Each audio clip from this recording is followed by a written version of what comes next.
Hello friends, welcome back to my channel. घर का काम हो या किचन का काम हो, हमें किसी न किसी काम में परेशानी का सामना तो करना ही पड़ता है। लेकिन अपने इन्हीं कामों को हम कुछ टिप्स और हैक्स के थ्रू करें तो यही काम आसानी से और चुटकियों में हो जाते हैं। फ्रेंड्स, आज मैं आपके लिए बहुत ही बढ़िया टिप्स और हैक्स लेके आई हूँ। उम्मीद करती हूँ आपको बहुत ज़्यादा पसंद आएंगे। तो चलिए शुरू करते हैं आज की वीडियो। ये मेरे हाथ में बिक्स इनहेलर है जो अब खाली हो चुकी है और ये बेस्ट है। मैं इसे फेंकने ही जा रही थी तो सोचा कि फेंकने से पहले तो अच्छा है कि इसका क्यों ना कुछ यूज़ किया जाए। तो मैं क्या करूँगी कि इसका रिंग निकाल लूँगी, क्योंकि मुझे इसका रिंग जो है किसी काम में ले लेना है। तो सबसे पहले मैं इसका रिंग निकाल लूँगी। तो देखिए, मैंने छल्ला निकाल लिया है यानी कि रिंग। अब मैं इसका यूज़ कैसे करूँगी चलिए आपको बताती हूँ। ये हमारे पास इस तरह की सेफ्टी पिन है जो एक साथ में हम ऐसे इकट्ठे करके रखते हैं और फिर जब हम निकालने लगते हैं तो बहुत मुश्किल होता है। कई बार इस तरह से सेफ्टी पिन निकालते हुए हमारे हाथ में चुभ भी जाती है और फिर बहुत दर्द होता है। कई बार तो क्या होता है कि सेफ्टी पिन हमें टाइम पे मिलती भी नहीं है, क्योंकि हम यहाँ वहाँ कहीं भी रख देते हैं और फिर रख कर भूल जाते हैं। ये जो मैंने रिंग निकाला है, मैं क्या करूंगी कि सेफ्टी पिन डालने के लिए इसे यूज कर लूंगी। आप चाहें तो यहाँ पे मेटल की चूड़ी भी ले सकते हो। इस तरह से अगर हम अपने सेफ्टी पिन को किसी रिंग या मेटल की चूड़ी में संभाल कर यानी कि ऑर्गेनाइज करके रखेंगे तो ये गुम भी नहीं होंगी और हमें टाइम पे मिल भी जाएंगे। तो देखिए, ये रिंग जो है बहुत छोटा है लेकिन इसमें फिर भी बहुत सारी सेफ्टी पिन एक साथ आ सकते हैं। अब हमने क्या करना है कि इनको कहीं टांग कर रख देना है, जिसके कारण क्या होगा कि हमें टाइम पे ये मिल जाएगी और फिर गुम भी नहीं होंगी। तो देखिए, हमने जो सेफ्टी पिन के लिए छोटा सा ऑर्गेनाइजर बनाया वो कितना सुंदर लग रहा है। इस तरीके से आप भी विक्स इनहेलर का छल्ला जो है उसे यूज कर सकते हो। आप अपने इसमें बहुत सारी सेफ्टी पिन एक साथ रख सकते हो। उम्मीद करती हूँ आपको ये टिप्स पसंद आई होगी। चलिए देख लेते हैं अगली टिप्स क्या है। मैंने यहाँ पे प्रेशर कुकर का ढक्कन ले लिया है। हम जब भी कुकर में कुछ बनाते हैं तो होता क्या है कि इसकी रबड़ जो है या तो ये चिपचिपी हो जाती है या फिर हल्दी से पीली हो जाती है। तो इससे बचने के लिए हमने क्या करना है कि यहाँ पे कोई भी कुकिंग ऑयल ले लेना है और फिर अपने हाथों में लगाकर देखिए इस तरीके से हमने रबर पे पूरे लगा लेना है।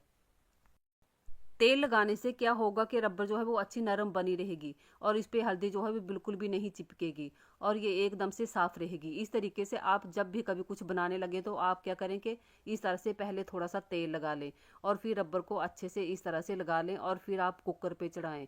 तो इससे क्या होगा कि आपका रबर जो है वो बिल्कुल भी गंदी नहीं होगी और ना ही साइड से ढक्कन भी गंदा होगा। फ्रेंड्स, अगर आपका ढक्कन और रबड़ इस तरह से गंदी हो जाती है तो आप इस तरीके का जरूर यूज करके देखना और फिर मुझे कमेंट करके बताना कि ये टिप्स आपके काम आई या नहीं। चलिए देख लेते हैं अगली टिप्स क्या है। ये भी प्रेशर कुकर की रबड़ को ही लेकर है। कई बार क्या होता है कि रबड़ इतनी ज़्यादा ढीली हो जाती है कि हमारे पास इतना टाइम नहीं होता कि हम बाहर से जाके नई लेके आ सके। तो ऐसे में हमें क्या करना है चलिए मैं आपको बताती हूँ। ये जो तरीका मैं आपको बताने जा रही हूँ ये इमरजेंसी में बहुत ही काम आने वाला और बढ़िया तरीका है। चलिए मैं बताती हूँ कि इसके लिए हमने क्या करना है। हमने अपनी रबर को फ्रीजर में डाल देना है 5 से 7 मिनट के लिए। इससे क्या होगा कि रबर जो है वो टाइट हो जाएगी और फिर जैसे ही 5 या 7 मिनट हो जाएंगे तो हमने रबर को निकाल लेना है। तो देखिए, 7 मिनट होने के बाद मैंने रबर को बाहर निकाल लिया है और ये अच्छे से टाइट भी हो गई है। अब आपने क्या करना है कि इसको ढक्कन पे चढ़ा लेना है। ये अब अच्छे से काम भी करेगी और प्रेशर भी बनेगा। इस तरह से आप इमरजेंसी में इस तरीके को यूज करके देख सकते हो। ये बहुत ही बढ़िया तरीका है। उम्मीद करती हूँ आपको ये टिप्स पसंद आई होगी। क्या आपके किचन में इस तरह के झाड़ने का इस्तेमाल होता है? आज मैं आपको इसका ऐसा इस्तेमाल बताऊंगी जो आपको बहुत ही ज्यादा काम आने वाला है। अक्सर हम सब क्या करते हैं कि इस तरह के झाड़ने का इस्तेमाल सिर्फ चीज़ों को फ्राई करने में ही लेते हैं और फिर इसे टांग के रख देते हैं, लेकिन हम इसको इस तरह से भी इस्तेमाल कर सकते हैं, आपने कभी सोचा भी नहीं होगा। आजकल नए आलू आए हैं और इनका छिलका निकालने में अगर हम पिल्लर या छुरी का इस्तेमाल करते हैं तो क्या होता है कि इनका छिलका जो है बहुत ज़्यादा निकल जाता है, जिससे क्या होता है कि आलू बहुत ज़्यादा वेस्ट हो जाता है। लेकिन आपने क्या करना है कि आलूओं को इस तरह से झाड़ने पर कद्दूकस कर लेना है। देखिए, जिस तरह से मैं आपको करके बता रही हूँ उसी तरह से आपने भी करना है।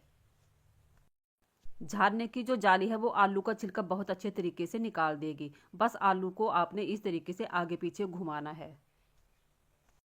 जरूरी नहीं है कि आलू का छिलका निकालने के लिए हमें पिल्ले की जरूरत पड़ती ही है। हम इस तरह से भी आलू का छिलका बड़े आसान तरीके से निकाल सकते हैं। ये देखिए, आलू का छिलका कितने अच्छे तरीके से निकल रहा है और आलू बिल्कुल भी वेस्ट नहीं जाएगा।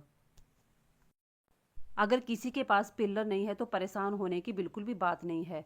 इस तरह का झाड़ना तो सभी के किचन में पड़ा ही होता है। तो इस तरीके से आप आलू का छिलका बड़े आसान तरीके से निकाल सकते हो। आलू का छिलका निकालने के लिए हम चाकू का भी इस्तेमाल कर सकते हैं, लेकिन चाकू से क्या होता है कि छिलका बहुत ज़्यादा निकल जाता है और फिर आलू बहुत ही ज़्यादा वेस्ट हो जाता है। लेकिन देखिए, इस तरीके से आलू बिल्कुल भी वेस्ट नहीं हुआ है।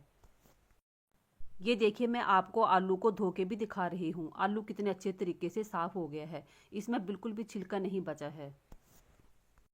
नया आलू है तो इसका छिलका बहुत ही पतला होता है। अगर हम चाकू या पिल्लर से निकालेंगे तो छिलका बहुत ही ज़्यादा निकल जाता है और फिर आलू बहुत ज़्यादा वेस्ट हो जाता है।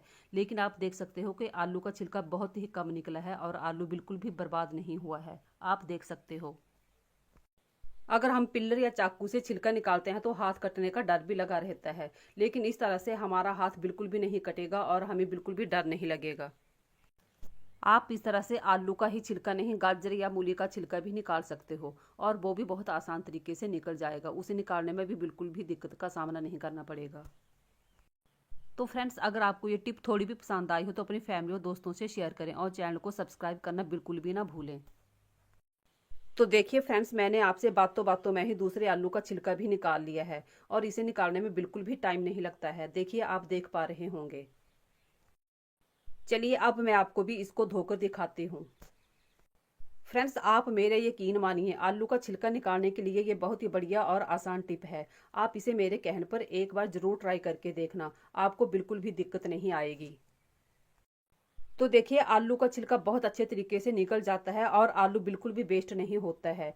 आप इस टिप को जरूर ट्राई करके देखें। फ्रेंड्स, आप कहाँ कहाँ और किस जगह से मेरी वीडियो देखते हो, प्लीज़ कमेंट करके मुझे बताया करें, ताकि मैं भी जान पाऊँ कि मेरी वीडियो कहाँ कहाँ और देश के किस किस कोने में देखी जाती है। ये देखिए, आलू का छिलका कितना कम निकला है। बिल्कुल भी आलू का छिलका जो है वो ज़्यादा नहीं निकला है और आलू बिल्कुल भी वेस्ट नहीं हुआ है। तो अब अगर किसी के किचन में पिल्लर नहीं है तो परेशान होने की बिल्कुल भी बात नहीं है। इस तरह का झाड़ना तो होता ही होता है, तो आपने आलू का छिलका निकालने के लिए इस तरह के झाड़ने का इस्तेमाल कर लेना है। Thanks for watching.